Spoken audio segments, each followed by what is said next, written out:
¿Por qué soy así? Porque según el hombre interior me deleito en la ley de Dios, pero veo otra ley en mis miembros que se rebela contra la ley de mi mente y que me lleva cautivo a la ley del pecado que está en mis miembros.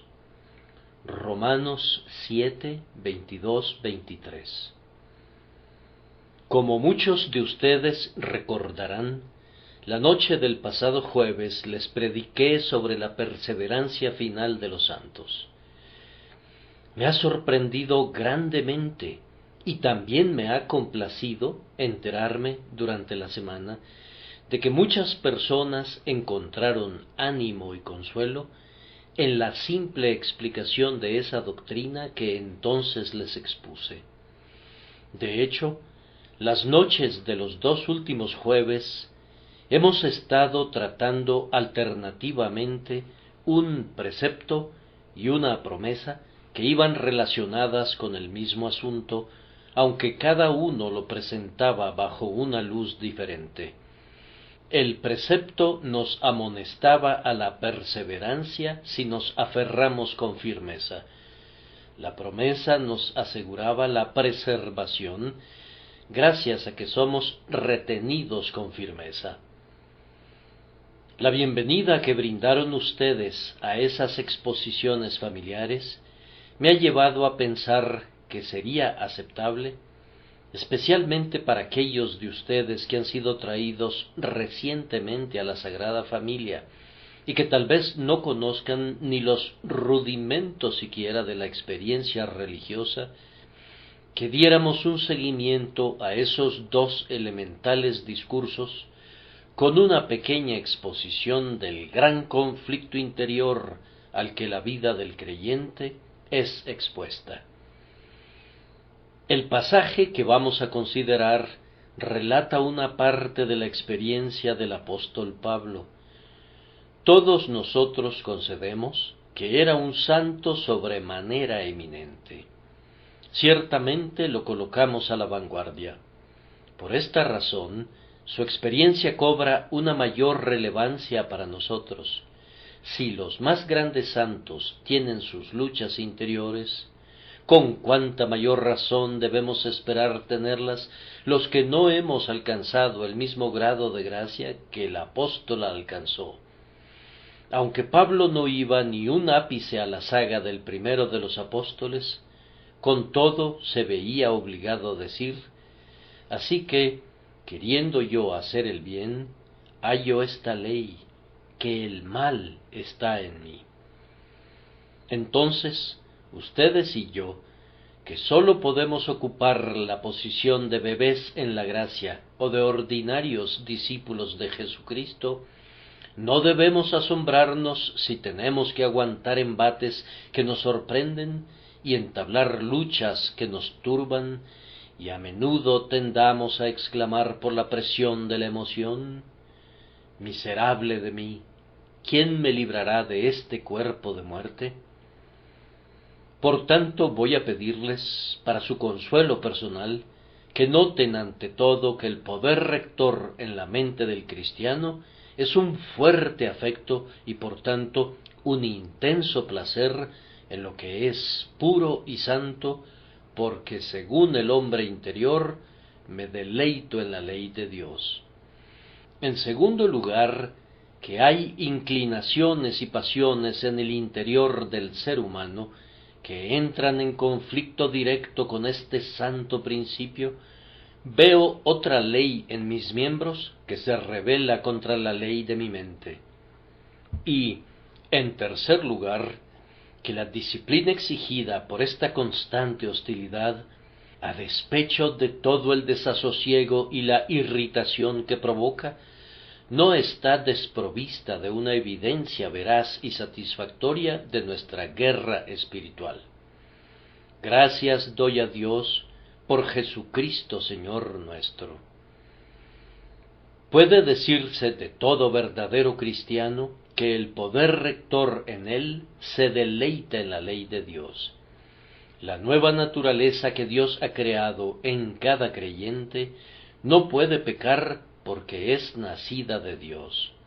Esta es una obra del Espíritu Santo y como tal es sin engaño, sin mancha e incorruptible. Somos hechos partícipes de la naturaleza divina. La divina naturaleza, en su parte comunicable, nos es dada cuando Dios nos hace renacer para una esperanza viva por la resurrección de Jesucristo de los muertos. No somos engendrados de sangre, ni de voluntad de carne, ni de voluntad de varón, sino de Dios. Recibimos de Dios una nueva naturaleza al momento de nuestra regeneración. Esta nueva naturaleza, aunque es la menor, compele a la naturaleza mayor en nuestro interior a someterse a ella. Tiene una lucha, pero obtiene la victoria. Este significativo augurio, el mayor servirá al menor, es abundantemente cumplido en el pequeño reino en el interior de nuestras almas. Sufre una prueba de prolongadas luchas antes de la plena subyugación, tiene que enfrentar muchas asediantes rebeliones, pero a la larga, lo que es nacido del Espíritu vencerá a lo que es nacido de la carne, y la divina naturaleza que está en nuestro interior derrotará a la naturaleza sensual. El cristiano se deleita en la ley de Dios gracias a esa nueva naturaleza que ha sido implantada en él. No alberga ningún deseo de cambiar esa ley de ninguna manera. Cuando leemos los 10 mandamientos, nuestra conciencia aprueba las ordenanzas de Dios, a la vez que reprueba nuestras propias deficiencias culpables. Sí, sentimos que únicamente Dios pudo haber preparado un código tan completo y perfecto. No desearíamos que se alterara ni una sola jota, o palabra, o sílaba de esa ley, aunque nos condene.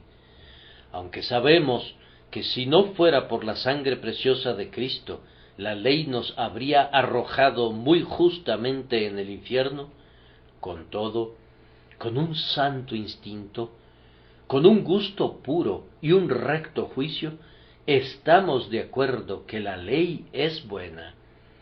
Expresa la mente de Dios respecto a la diferencia entre lo debido y lo indebido, entre el bien y el mal, la verdad y la falsedad, la armonía y la discordia, y nuestra mente concuerda con la mente de Dios. No la percibimos como una verdad establecida por la investigación, sino como una verdad enteramente radiante que resplandece en su propia majestad. De buen grado tomaríamos nuestro lugar en el monte Ebal o en el monte Gerizim para dar nuestro trémulo amén a las maldiciones pronunciadas contra la desobediencia, o para loar con solemne dicha las bendiciones garantizadas para quienes observan y cumplen sus mandamientos. Amados, el cristiano tampoco querría que la espiritualidad de la ley se viera comprometida en algún grado. No solamente se complace con la ley cuando la lee, aunque, como ya lo he dicho, lo condene, sino que se complace con el propio espíritu de la ley. ¿Qué importa que la ley condene en él una mirada incasta, así como una acción incasta? Él condena esa mirada incasta en sí mismo. ¿Qué importa que la ley llegue a su corazón y le diga: tú no debes sustraer los bienes de tu prójimo y ni siquiera debes desearlos? Siente en su alma que es pecado y que es algo amargo en él codiciar siquiera aquello que no defrauda. Nunca piensa que Dios sea demasiado riguroso. No dice nunca, ni siquiera por un instante: ¿sabía que era su nombre severo, que recoges donde no esparciste? Antes bien, da su anuencia a la ley, aunque sea de mucha altura y mucha extensión, aunque sea sumamente extensa. Aunque los truenos y los rayos y las voces que introducen esa ley en verdad lo aterrorizan, con todo, la sabiduría, la equidad y la benevolencia que la ordenaron transforman este pavor en admiración. Siendo nacido de lo alto y estando en comunión con Cristo y en paz con Dios, su propia constitución está en armonía con la ley del Señor. ¿Es espiritual la ley? Él también lo es. El pacto está incólume y la concordia es perfecta. Yo confío que muchos de ustedes, queridos oyentes, puedan endosar esto, pues, sin duda, cuantos hemos nacido de nuevo, podemos dar testimonio de que nos deleitamos en la ley de Dios según el hombre interior. Además, ningún cristiano desea que se le otorgue alguna dispensa que lo exente de cumplir con cualquiera de los mandamientos del Señor. Su vieja naturaleza pudiera desearlo, pero el hombre interior dice: no, yo no deseo ni recibir ni dar concesión alguna a la carne, ni recibir un permiso, ni ofrecer una excusa por el pecado en ningún punto, sin importar cuál sea. La carne ansía libertad y pide que le sea provista, pero ¿hay algún creyente aquí presente que quiera libertad para pecar? Hermano mío, si fuera posible concebir, sin incurrir en blasfemia, que el Señor te dijera: hijo mío, si hay algún pecado que ames, puedes continuar en él. ¿Desearías cometer algún pecado? ¿No dirías más bien: oh, que fuera yo purificado de todo pecado, pues el pecado para mí es una desdicha y no es sino un sinónimo de aflicción?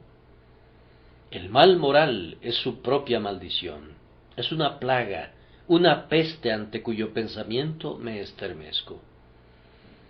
En la Iglesia de Roma se considera una bendición que se conceda a las personas una dispensa de ciertos deberes religiosos. Nosotros no pedimos ningún favor de ese tipo, no valoramos la bendición de esas personas. Libertad para pecar significaría que nos pusieran grilletes dobles, una licencia para relajar nuestra obediencia a Cristo, aunque fuera por un instante. Sólo sería una licencia para abandonar los senderos de la luz y el camino de la paz, para descarriarnos por un tiempo en las tinieblas y el peligro, e intercambiar el fulgor de la salud por una penosa perturbación y un dolor punzante. Hermanos, si son creyentes, yo estoy seguro de que nunca le han pedido permiso al Señor para transgredir sus estatutos, ni se lo pedirían jamás. Tal vez se permitieran hacer lo que no sabían que era pecaminoso en el momento. Tal vez hubiera en su corazón algún deseo por algo que era malo. Les concedo eso.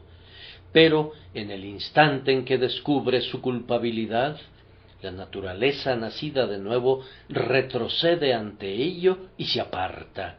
No podría hacer otra cosa. No puede pecar porque es nacida de Dios. La nueva naturaleza que está en ustedes tiembla ante el pecado. No es su elemento, no puede tolerarlo. En cambio, antes podías excederte en el pecado y complacerte en él, y beber de la iniquidad como si fuese agua. Tú no pides ninguna dispensa para poder escapar de la ley. Te deleitas en ella según el hombre interior. La naturaleza nacida de nuevo del cristiano desea también guardar laboriosamente la santa ley de acuerdo con la mente de Dios. Si se nos propusiera a cualquiera de nosotros que pudiéramos tener cualquier cosa que pidiéramos, si en una visión nocturna el Señor se nos apareciera y nos dijera, como le dijo a Salomón: pide lo que quieras que yo te dé, yo creo que ninguno de nosotros dudaría. No me puedo imaginar pidiendo riquezas u honor, y ni siquiera sabiduría, a menos que fuese una sabiduría de un orden mucho más excelso del que es estimado comúnmente entre los hijos de los hombres.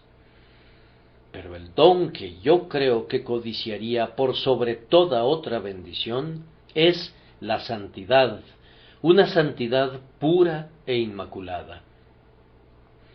Poseyendo ahora un interés en Cristo, sabiendo que mis pecados me han sido perdonados gracias a su nombre, la única cosa que deseo más allá de todas las demás es quedar perfectamente libre de pecado y llevar una vida inmaculada sin pecado de omisión o pecado de comisión. Ahora, cada cristiano que tiene ese deseo en el interior de su alma no estará satisfecho nunca mientras no cumpla ese deseo, y esto demuestra que nos deleitamos en la ley de Dios según el hombre interior. Y no pasará mucho tiempo antes de que ese deseo se vea cumplido. Vamos, seremos semejantes a Él cuando le veamos tal como Él es, y mientras no lo veamos tal como Él es y no seamos semejantes a Él, siempre tendremos inquietud de espíritu y siempre estaremos clamando por más gracia y esforzándonos contra el mal que hay en nosotros por si en alguna manera podemos subyugarlo.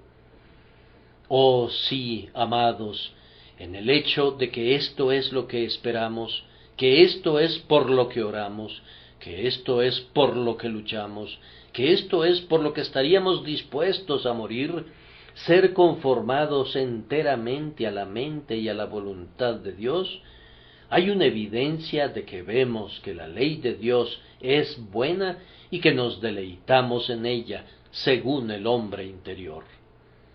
Esto, sin embargo, queda comprobado para los espectadores de una manera más práctica cuando el cristiano muestra que la vida de Dios lo está capacitando para vencer a muchos de los deseos de la carne y de la mente. Muy a menudo, mientras se esfuerza por ser santo, tiene que obligarse a una severa abnegación, pero lo hace con alegría. Por ejemplo, si sucediera en el negocio que si hiciera una trampa muy común en su actividad comercial, ¿podría obtener una mayor ganancia?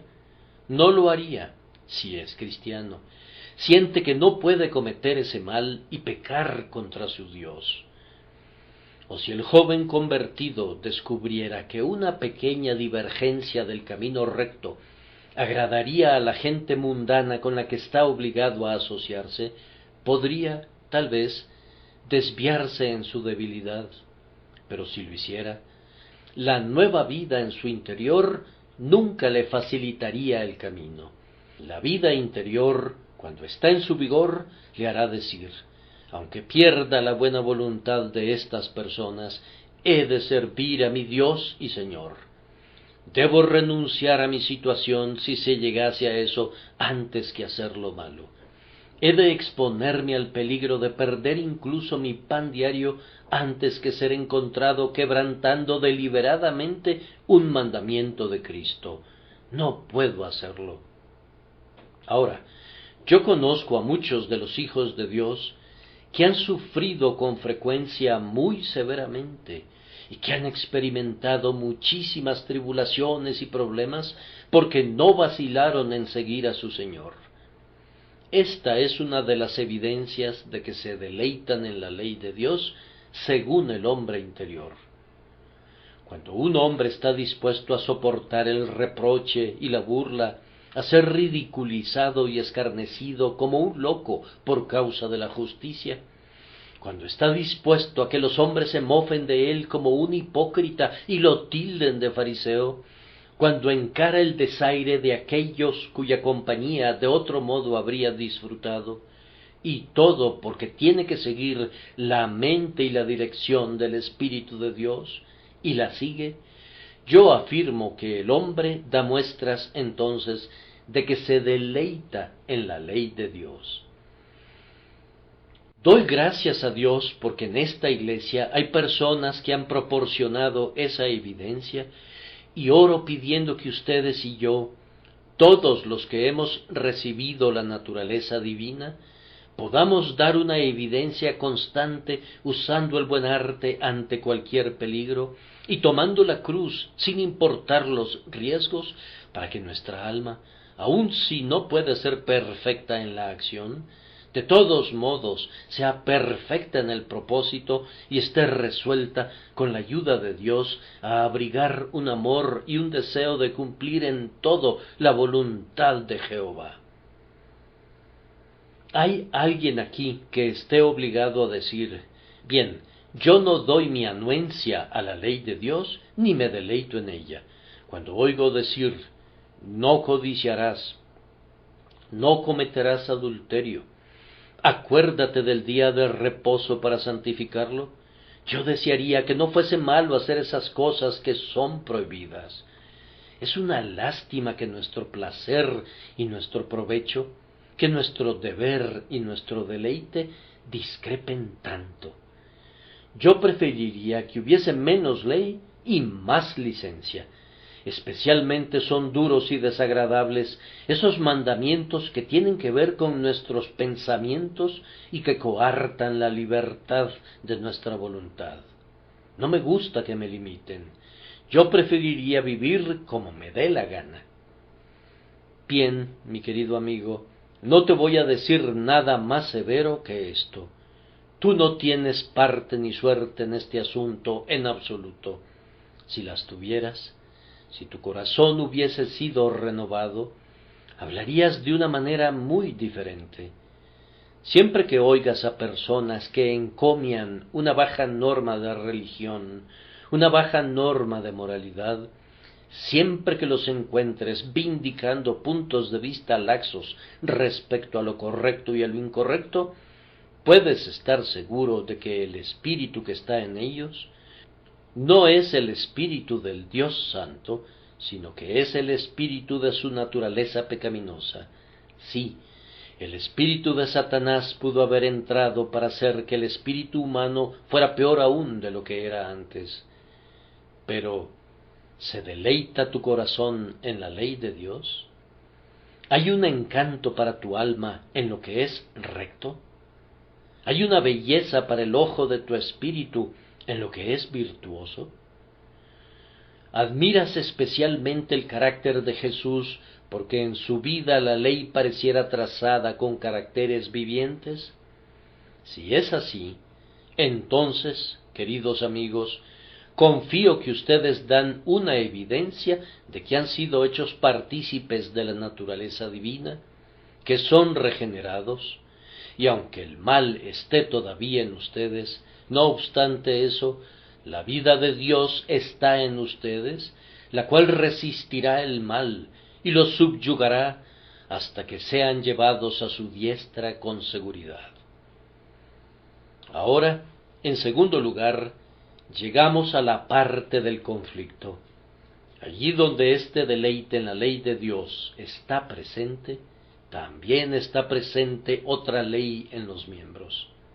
Eso es lo que dice Pablo, y me parece que habla del tema en tres diferentes etapas.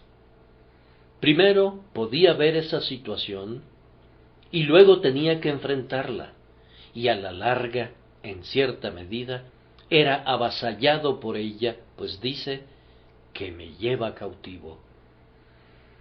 Hay en cada uno de nosotros una ley de pecado. Es siempre visible, aun cuando no sea una operación activa, si nuestros ojos están iluminados. Siempre que oigo que alguien dice que no tiene propensión al pecado, infiero de inmediato que no vive en casa. Yo pensaría que vive a una gran distancia de casa, o por otro lado, que nunca hubiera estado en ninguna otra parte que no sea la sala de su casa donde mantiene su profesión. No pudo haber ido a través de todos los aposentos, escudriñándolos exhaustivamente, pues habría encontrado en algún lugar la existencia de un malvado corazón de incredulidad que se aparta del Dios viviente. Esto es válido en cuanto al creyente. Él tiene que clamar contra otra naturaleza diciendo: ayuda mi incredulidad. Esa naturaleza está siempre presente en el hombre. Algunas veces está inactiva. Yo no sé si el diablo duerma alguna vez, pero nuestra naturaleza pecaminosa sí parece hacerlo por un tiempo. No quiere decir, en verdad, que sea menos pecaminosa cuando está dormida que cuando está despierta. Es lo más mala posible. La pólvora no está explotando siempre, pero siempre es explosiva. Basta que se le aproxime una chispa y de inmediato explota, como si hubiera estado en espera y lista para hacer valer sus poderes explosivos.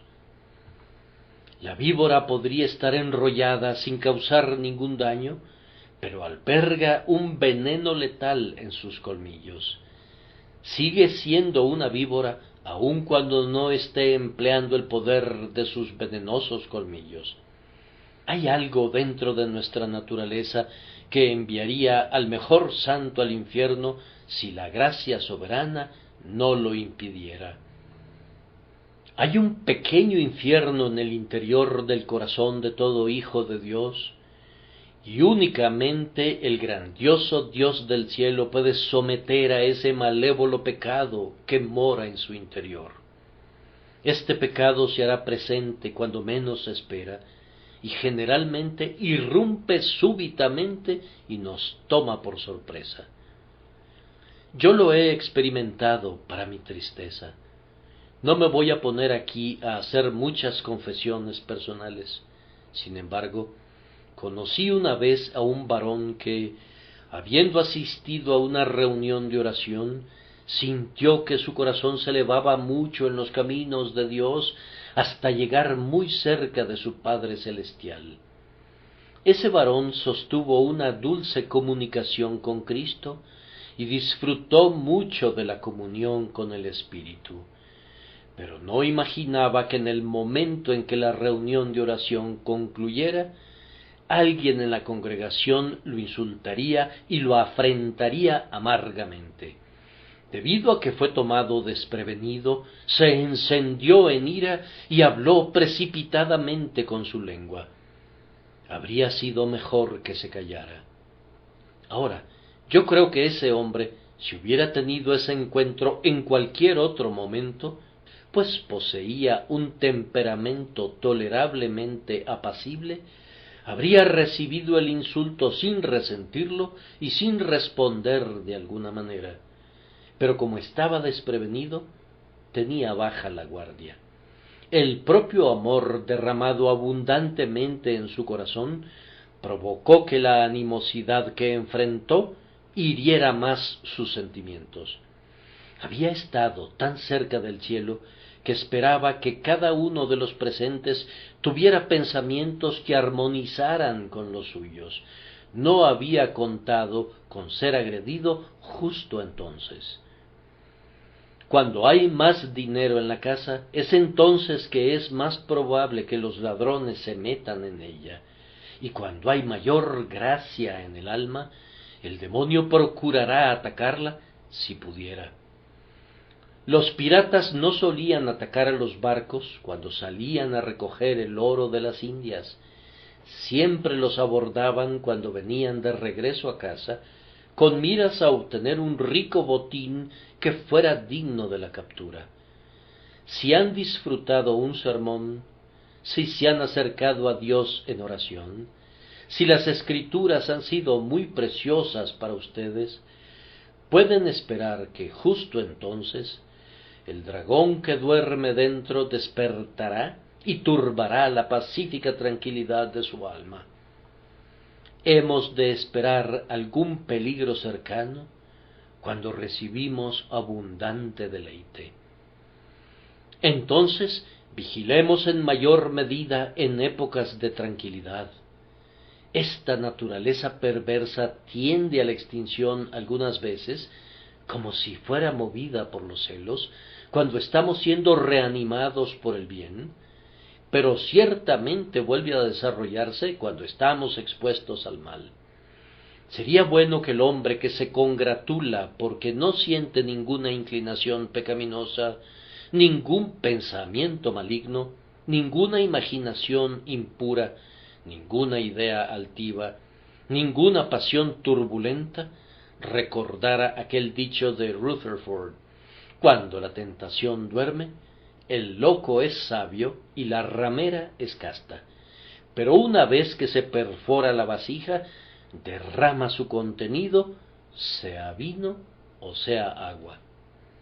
Oh alma mía, tú has estado reposando solo por un momento, porque no había nada que te provocara por un tiempo, en medio de la compañía de gente piadosa, y con la mente ocupada continuamente en cosas buenas, los malos instintos pudieran dormitar, pero insertada en otra sociedad, sólo necesita una ligera provocación, y oh, cuán pronto se manifiesta abundantemente el mal que siempre está presente en el interior. Hay malas hierbas en casi todo tipo de suelos. Si escarbas la tierra hasta una profundidad de 10 o 20 pies, puedes encontrar las semillas de las que germinaron. Ahora bien, esas semillas no pueden germinar mientras no sean colocadas en un lugar conveniente. Entonces, dejen que el sol brille y caigan las lluvias, y las hierbas malas comenzarán a mostrarse. Puede haber muchas malas hierbas en nuestra naturaleza, en lo profundo y fuera de la vista, pero si son impulsadas a la superficie por algún cambio en las circunstancias, encontraremos males en nuestro interior de los que nunca soñamos. Oh, que nadie se jacte, que nadie diga: yo nunca caería en ese pecado específico. ¿Cómo lo sabes, hermano mío? Tal vez nunca estuviste en una posición en la que un pecado así te habría seducido. Ten cuidado. Tal vez allí donde pienses que eres de hierro, eres de arcilla. Y cuando piensas que las puertas están cerradas con barras de bronce, pudiera ser que sólo se trate de madera podrida. No hay razón para que ninguno de nosotros, incluyendo al más santo, confíe en sus mejores facultades, en sus mejores deseos, en sus mejores resoluciones. Nosotros somos una completa debilidad de principio a fin, y somos propensos a las transgresiones, a pesar de todo lo que la gracia de Dios ha hecho por nosotros. El pecado que está en nosotros como una mancha en nuestra constitución pudiera irrumpir fácilmente como un despreciable desorden que se esparce por el hombre entero desde la cabeza a los pies y que arruina todo el carácter. Le pido a Dios que eso no suceda nunca. Es notable cómo el pecado se muestra en el cristiano aun en el más santo de sus deberes. Supón que sea la oración. Cuando sientes que deberías orar y quisieras acercarte más a Dios, ¿no encuentras algunas veces una indisposición como si tus rodillas estuvieran rígidas y el corazón estuviera endurecido? Cuando tu alma está siendo transportada en la oración con pensamientos de las cosas divinas, un mal pensamiento atraviesa tu alma como si fuese un ave de carroña que atraviesa en su vuelo sobre el campo, y no puedes deshacerte de él. O tal vez completas tu devoción con mucho deleite en Dios, pero no has salido de tu pequeño aposento antes de que un placer extraño se deslice en tu mente, una presunción porque has orado tan bien que estás creciendo en la gracia, que estás alcanzando la plenitud de la estatura de un varón en Cristo. Es así que sales de la cámara de adoración reverente, meditando en tu propia importancia, meditando en tu idoneidad para ocupar un lugar por encima de las filas ordinarias de los soldados de Cristo, o que muy bien pudieras ocupar un rango de teniente en la Iglesia de Dios. Tal vez en otra ocasión no sentiste ninguna libertad en la oración, y luego, con un irritable temperamento malhumorado, murmuras internamente, si es que en realidad no lo expresas, que muy bien podrías renunciar a decir tales oraciones como esas, pues no sirven de nada. Entonces no importa lo que hagas o lo que dejes de hacer. El mal que está todavía en tu interior se levantará y te estorbará en algún momento u otro para hacerte saber de su existencia. Puedes atrancar la puerta y puedes imaginar que ningún ladrón entrará y comienzas a quitarte la ropa para retirarte a descansar, pero el ladrón ya se encuentra debajo de tu cama. Muchas personas han pensado: he atrancado la puerta para impedir la entrada de esas tentaciones, y he aquí, han estado ocultas en su alma como los ídolos que Raquel tomó y que escondió bajo la albarda de un camello. En algún lugar u otro estaban escondidas donde no las había descubierto. Denlo por sentado, queridos amigos, y no lo duden. El apóstol Pablo lo vio, y ustedes podrían verlo también si se decidieran a mirar. Pablo dijo: veo otra ley en mis miembros. Y esta ley en sus miembros, sigue diciéndonos, se rebela contra la ley de mi mente. Se esforzaba por alcanzar el dominio, pero la nueva naturaleza, por otro lado, resistía y no le permitía que lograra el dominio. Las viejas lascivias luchan, pero la nueva vida lucha también, pues toda guerra tiene que tener dos bandos. Tal es la guerra que tiene lugar en el interior del alma renovada. Hemos sabido que esta guerra toma diferentes formas. Hay momentos que ha sido en este sentido. Un deseo indebido ha entrado en el cristiano y él lo ha despreciado. Lo ha despreciado por completo, pero ese deseo lo ha seguido repetidamente. Ha clamado a Dios contra ese deseo, ha llorado por su causa, no lo ha consentido, teme que lo hubiera encontrado dulce y agradable para él por el momento, pero cuando ha tenido tiempo para la reflexión, tiembla ante el simple pensamiento de ceder ante la tentación. Y, sin embargo, por la inquietud de su propia carne y por las represalias de Satanás, ese odioso deseo se presentará y volverá una y otra vez.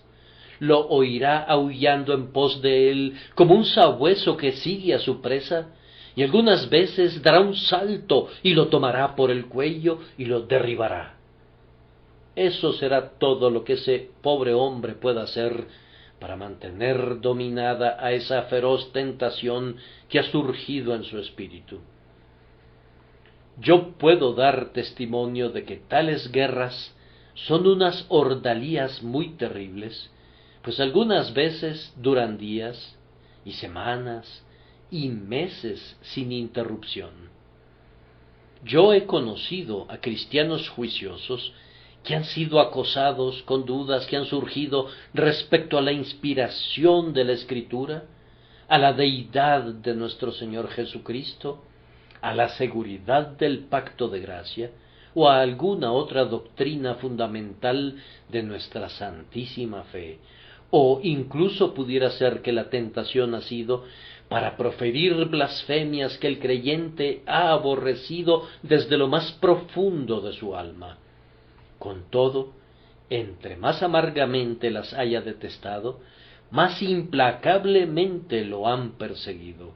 Él quería echarlas fuera, pero regresaban con redoblada fuerza.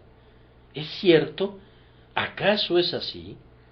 ¿Pudiera suceder que un horrible sentimiento esté envuelto en un pulido epigrama? Y luego perseguirá su memoria, y él se esforzará en vano para desalojarlo. De buen grado arrojaría el pensamiento y las palabras que visten al pensamiento al pozo del abismo. «Fuera de aquí, maldito espectro», exclamará. pero regresa como un fantasma de los propios crímenes de uno. ¿De dónde provienen estos males? ¿Pueden algunas veces ser rastreados hasta llegar a Satanás? Sí, pero más comúnmente la tentación obtiene su fuerza, así como su oportunidad, de los estados de la mente o de los hábitos a los cuales es propensa nuestra propia constitución. En el desempeño de los deberes públicos, cuando ejercitamos esforzadamente cada nervio para servir al Señor, podemos encontrarnos con varones cuyo temperamento actúa sobre nuestro temperamento para remover la bilis y hacernos pensar mal de aquellos a quienes nos sentimos inclinados a hacer el bien. En las apacibles sombras del retiro que los sabios buscan como un alivio de las distracciones de la sociedad, cuán extrañas fantasías y monstruosas locuras entran con frecuencia en el corazón y confunden el cerebro. O es triste decirlo, en los caminos del estudio donde individuos juiciosos se proponen reverentemente indagar en los consejos de Dios, cuán frecuentemente han sido desviados de los caminos ya abiertos para invadir terrenos peligrosos, para perderse en laberintos y para abandonar las pisadas del rebaño. Y así han sido seducidos a volverse frívolos y arrogantes. En cualquier parte, en todas partes, tenemos el reto de luchar y hemos de dar batalla en contra del pecado que nos asedia. Pero la guerra sostenida por esta naturaleza perversa no es siempre a través del continuo asedio del alma. A veces trata de tomarnos por asalto. Esta es una modalidad favorita de la guerra contra nuestro propio corazón corrupto. Cuando estamos desprevenidos, viene y nos ataca, y como ya he dicho antes, somos propensos a estar desprevenidos cuando hemos sido conducidos aparte a lo alto del monte, cuando hemos estado cerca del Señor. En esa exaltada esfera de comunión, no hemos pensado en el demonio, y su existencia no se ha atravesado por nuestra mente. Pero cuando descendemos de nuevo a la llanura, pronto descubrimos que vive todavía, que todavía aflige a nuestros hermanos, que acecha todavía buscando atraparnos. Por esta causa, nuestra experiencia debería vivificar nuestra simpatía. Muchísimos cristianos han sido llevados por sorpresa al pecado, por lo cual habían de ser grandemente culpados, pero por lo cual no debían ser condenados con tanta severidad por sus hermanos cristianos. Deberían condenar el pecado, pero deberían tener memoria de sí mismos, no vaya a ser que también sean tentados. Muchas personas han sido buenas porque no han tenido la oportunidad de ser malas, y yo creo que muchos cristianos profesantes se han mantenido porque el camino no era muy plano y no se podía ganar mucho si cayeran. Nosotros no nos juzgamos los unos a los otros como Dios lo hace. Él conoce las debilidades de sus amados hijos. A la vez que no excusa sus pecados, es demasiado puro y santo para hacerlo. Con todo, habiendo borrado sus pecados gracias a la expiación de Cristo Jesús, no los echa fuera ni los expulsa de la comunión, como algunas veces lo hace su gente con sus pobres hermanos, los cuales, después de todo, pudieran ser tan verdaderos hijos de Dios como ellos mismos lo son, y pudieran sentir tanto amor verdadero por su Padre. Cuando esta perversa naturaleza está combatiendo, se ríe de nuestras propias resoluciones y se burla de nuestros propios intentos de aplacarla. Ha de lucharse contra ella por gracia. Ningún otro brazo, excepto el brazo todopoderoso, puede vencer a nuestra corrupción natural. Como un leviatán se ríe de la lanza, la considera como madera podrida. No puedes atacar a un pecado asediante como desearías hacerlo.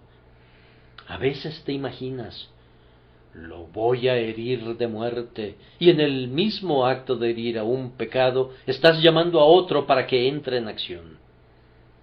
Muchas personas han intentado vencer su propensión al desfallecimiento, pero han llegado a la presunción.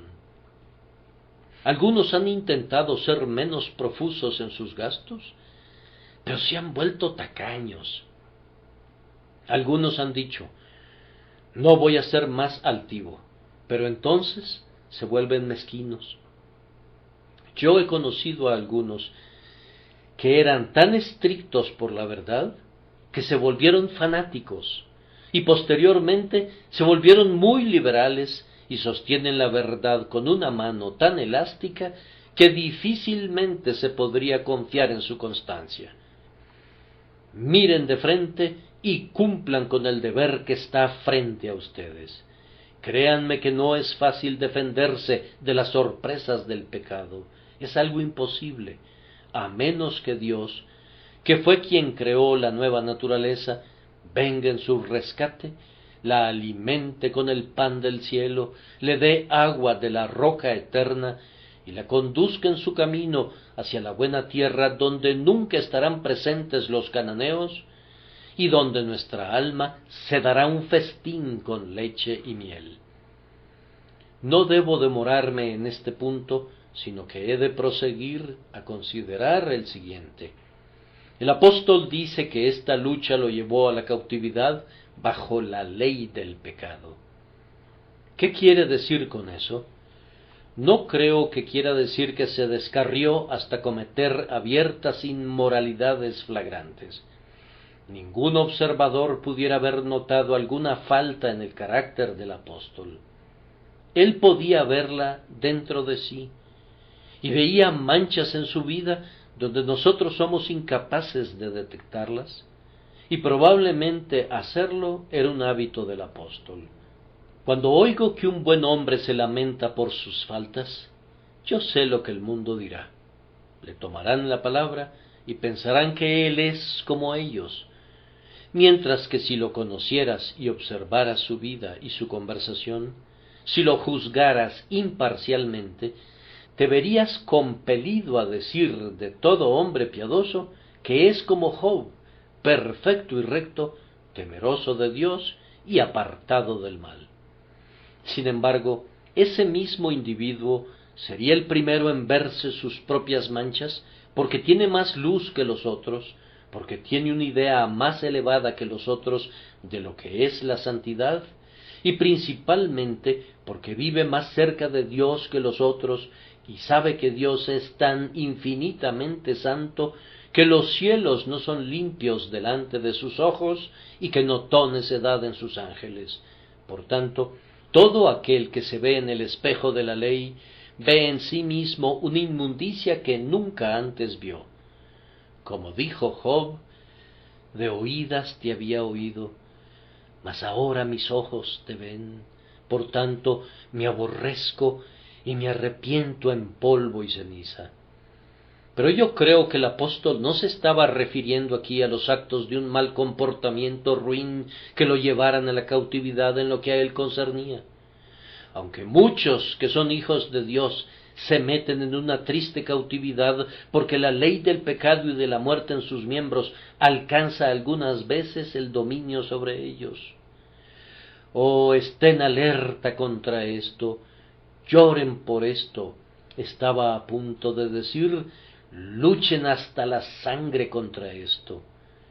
Hermanos, quienes han cometido graves pecados siendo hijos de Dios, si bien son salvos, han sido salvos, aunque así como por fuego, y si ellos pudieran decirles cuántas veces fueron disciplinados, cuán duro fue el castigo, cómo fueron quebrantados sus propios huesos, y cómo el Señor los hizo ver que Él odia el pecado en su propia familia, aún más que en cualquier otra parte, si pudieran oírlos confesar cómo perdieron la luz de su rostro, cómo perdieron los goces, cómo perdieron el dulce sabor de las promesas, Oh, los haría decir: oh Dios, te pido que te dignes salvarme, no sólo al final, sino a lo largo de todo el camino. Sustenta mis pasos en tus caminos, para que mis pies no resbalen.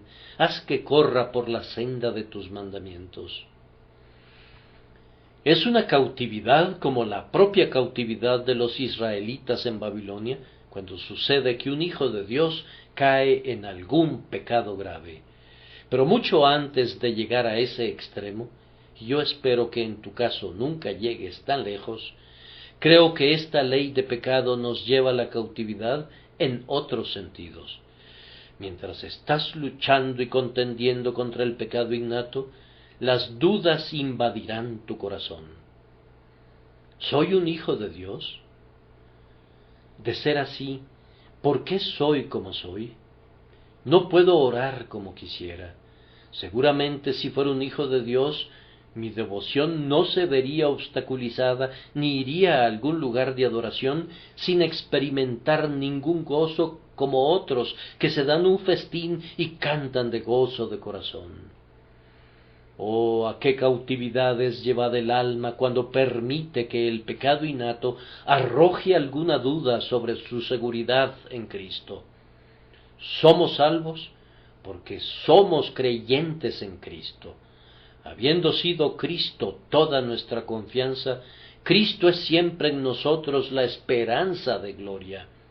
A todos los que le recibieron, a los que creen en su nombre, les dio potestad de ser hechos hijos de Dios. Si yo he creído en su nombre, prescindiendo de cuál pudiese ser mi experiencia interior o cuál no pudiese ser en mi propia estimación, si yo he creído en el nombre de Jesús, tengo el privilegio de ser un hijo de Dios. Pero algunas veces las dudas nos abrumarán y somos así llevados a la cautividad. He conocido a algunos que casi fueron conducidos a la desesperación. El Hijo de Dios ha escrito entonces cosas amargas contra sí mismo y ha firmado su propia sentencia de muerte. Gracias a Dios no sirve de nada que firmemos nuestra propia sentencia de muerte. Nadie puede firmarla excepto el Rey, y Él no la firmará jamás contra ningún alma que crea en Él, no importando cuán débil pudiera ser su amor. Podemos ser llevados a la cautividad por un sentido de pecado, por una tentación al pecado, o por ceder ante el pecado. Si alguna vez llegamos a eso, nos hará débiles en el servicio y fríos en la oración. Nos pondrá inquietos cuando estamos solos y nos quitará el gozo en la sociedad de los santos. Es más, nos sentiremos inertes.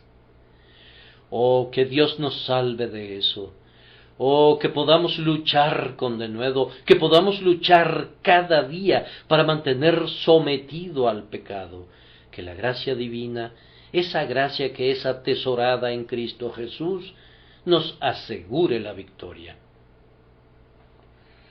Cuando experimentamos una guerra en el interior del alma, nos sirve de consuelo recordar que es una fase interesante de la experiencia cristiana.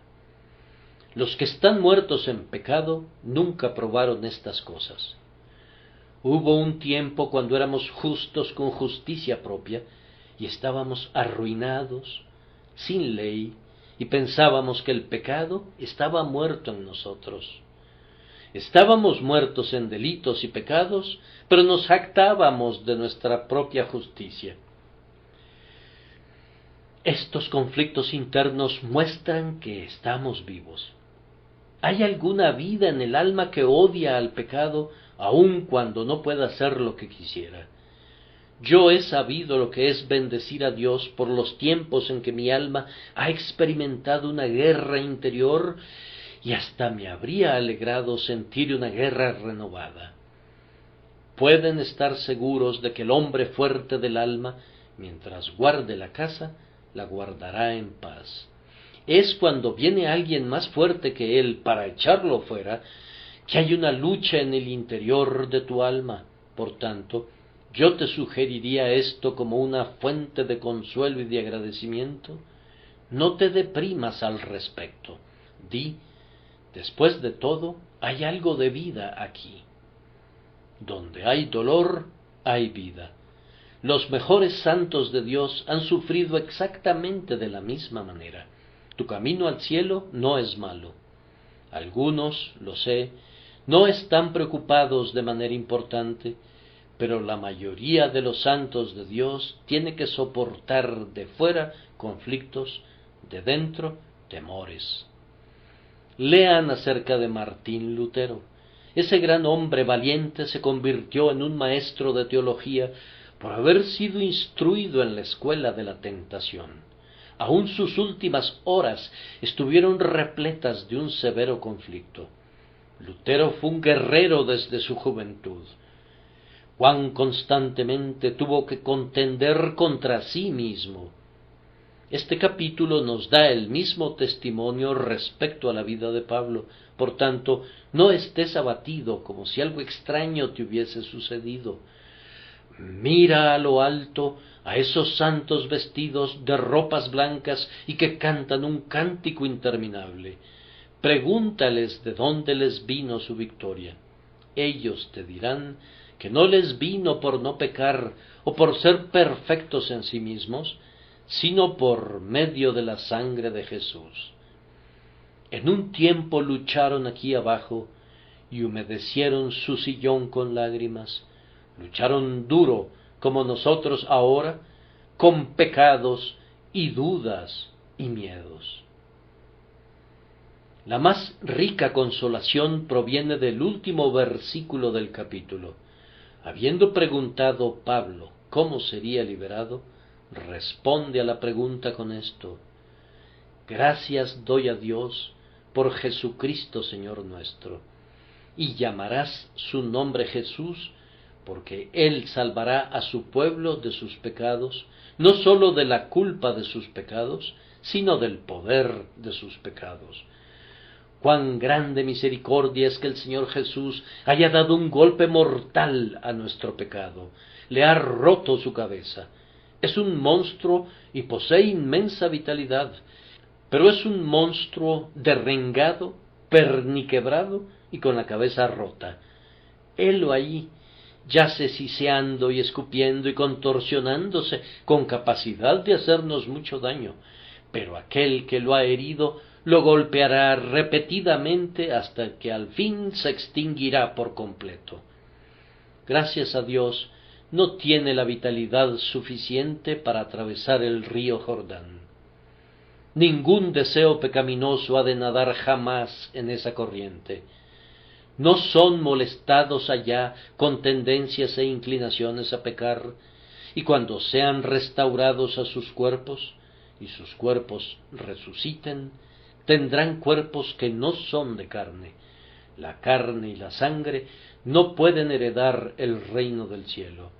Sus cuerpos tampoco verán corrupción, sino que serán cuerpos idóneos para unas mentes celestiales, y serán eternamente libres de su pecado anterior. Regocijémonos porque Jesucristo puede hacer todo eso. Él puede salvarnos de todo pecado. Aquel que nos compró con su sangre no perderá a un bajo precio lo que le costó tan caro. Él nos librará de todo pecado y nos llevará a su reino y gloria eternos sin falta. Así que nosotros echamos mano de este dulce consuelo. Aunque la lucha sea prolongada y ardua, el resultado no es incierto. Recuerden el texto del jueves pasado por la noche. Eso debe zanjar el punto. Yo les doy vida eterna, y no perecerán jamás, ni nadie las arrebatará de mi mano. Mi Padre que me las dio es mayor que todos, y nadie las puede arrebatar de la mano de mi Padre. Ustedes tendrán que llegar al cielo después de luchar para avanzar cada pulgada del camino, pero llegarán allá.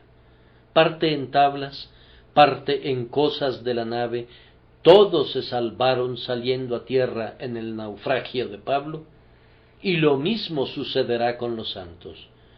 Cuando las ovejas pasen de nuevo bajo la mano de aquel que las cuenta una por una, ni una sola de ellas faltará. Todas eran tan débiles que el lobo podría haberlas despedazado. Todas ellas eran tan necias que, dejadas a su arbitrio, se habrían descarriado por los montes y por los bosques, y habrían sido destruidas. Pero el eterno pastor convierte esto en un punto de honor. De los que me diste, no perdí ninguno. He aquí, yo y los hijos que Dios me dio. Deberías sentirte muy bien ahora sabiendo que tienes la victoria asegurada. Oh, por los lirios del amor de Cristo y por la diestra potente que una vez cortó a Rahab y partió en dos al dragón, que cada cristiano tenga buen ánimo. El omnipotente está con nosotros, el invencible está por nosotros. Al ataque, sigamos adelante para enfrentar el conflicto. Aunque la lucha se enardezca y se torne todavía más severa, sigamos siempre adelante, sigamos adelante sin miedo y sin un instante de duda. En todas estas cosas somos más que vencedores por medio de aquel que nos amó. Subirá el que abre caminos delante de ellos, abrirán camino y pasarán la puerta y saldrán por ella, y su rey pasará delante de ellos, y a la cabeza de ellos Jehová. Han puesto en fuga a sus enemigos. Así se dirá de todos aquellos que siguen el liderazgo de Cristo. Esta es la herencia de los santos, y su salvación de mí vendrá, dice el Señor. Que Dios nos conceda salir victoriosos en esta guerra santa, por Jesucristo nuestro Señor. Amén.